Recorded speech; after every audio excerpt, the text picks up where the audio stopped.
Okay, hope everybody can see this all right. I wanted to do an update on the Winchester 1400 CS. The new scope for it is supposed to be arriving tomorrow, so I came down and I took the old scope off, and I figured while I had the old scope off I would double check the mounts and everything on it, and I discovered something interesting. The mount he had was a one piece, was this, and the recoil on this rifle is so violent that the base stop, I guess you would call it, that he put on there, he didn't get it tight enough and everything moved. And we'll see if you can see that right there at the end of the base where it mushroomed it out. I filed it off and kind of painted it already. I wish I would have took the video before I did this, but it basically pushed the base back into the stop, and you can see the different coloration there on what it done compared to this end. This end's all the same color. Let's see if I can turn it with my hand here.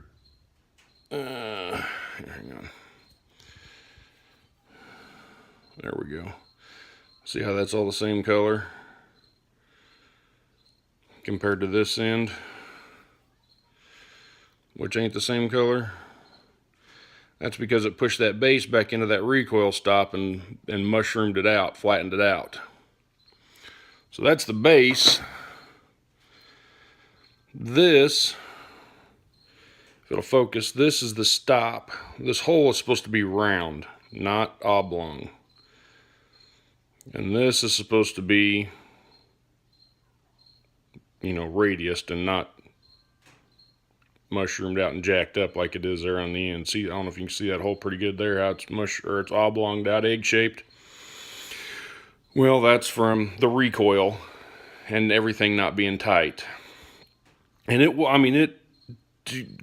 give him credit, it was tight, but it wasn't tight enough. This little screw is actually bent.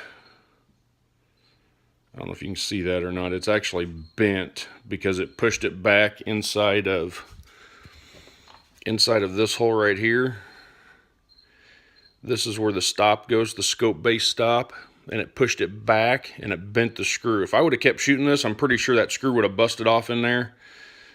And I'm not saying the base would have came flying off in my face, but the screw definitely would have busted off eventually and broke, or the end of this would have broke out. The end right here where that hole is would have broke out and busted and came apart. So we're gonna see what we can do to get this fixed, get a new screw to put in here.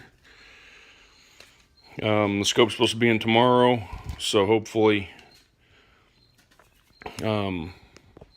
we can get this fixed up, put this back together, and I will tighten it down now. I'm pretty famous for over tightening everything, so ask the guys that I worked in machining with for years and years how tight I get stuff, and they'll tell you.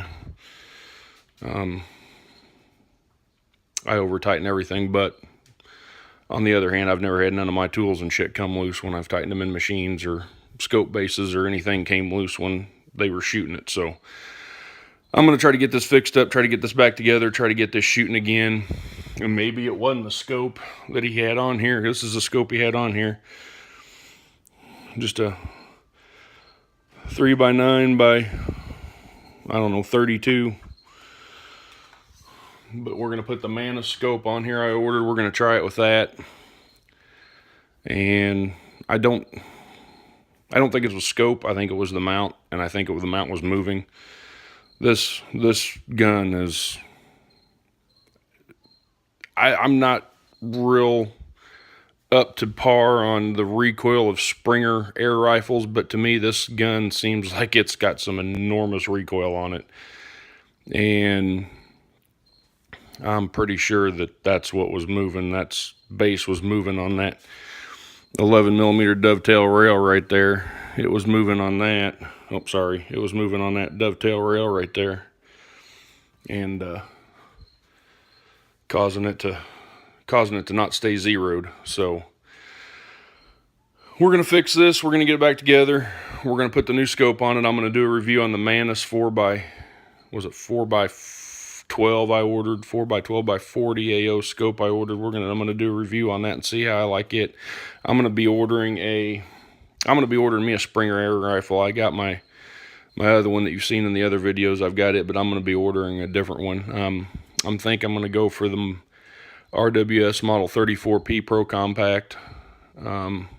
I really like the looks of it, and I think it's short, and I think it'll do everything I want it to do, and I think from what I've reviewed on them, they're pretty accurate. So I'm going to do that, and we're going to get this thing back together. We're going to get everything tight on it. He had the rings themselves tight on here. It's just that the base wasn't tight. And even after I don't know if it was after I tightened it. I don't know. We're going to redo this. Redo it, reset it up, and try it again. That's basically what I'm going to do. So when I get the new scope on there and after I shoot it and see what's going on, I'll keep you guys updated and let you know. Give me a thumbs up, thumbs down, subscribe if you like the channel. Thanks a bunch. Bye.